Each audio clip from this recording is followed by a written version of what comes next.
Joshua Marcus lived with grand mal seizures twice a week.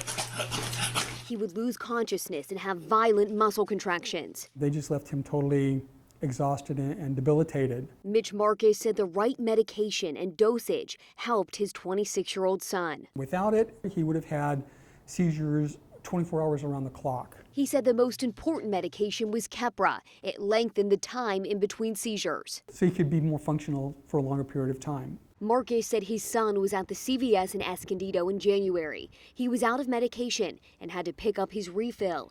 Joshua had signed up for Medi-Cal, but had not gotten his card. The clerk said it would be $700. He called his father, who lived in Nevada. He said, "Dad, I don't have enough funds to pay for this." Marcus said he'd pay for his son's medication. He said, "My dad's going to pay for this over the phone with his debit credit card." The pharmacy said, "No, I'm sorry, we don't do that. That's not our policy." And the pharmacist didn't say, what about a partial prescription? No, they did not. They didn't make any mention of that whatsoever. He said he'd put the funds in Joshua's account. The money would clear a few days later. He said, "Don't worry about it, Dad. Joshua went home. His father got a phone call the next morning. Your son has expired."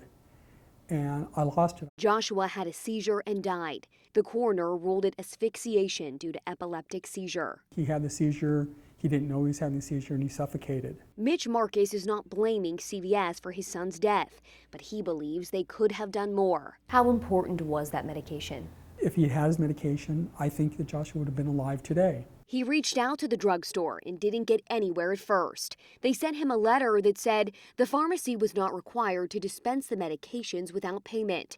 Then he made contact with the vice president of the company. He sent the video of Joshua having a seizure and the story of what happened to him at the pharmacy. He also made a plea that it should fall on the pharmacist and be a policy that they offer a temporary supply until the patient can pick up the medication. The vice president emailed back that he agreed.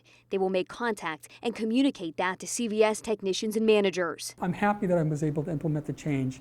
Unfortunately, it cost me my son.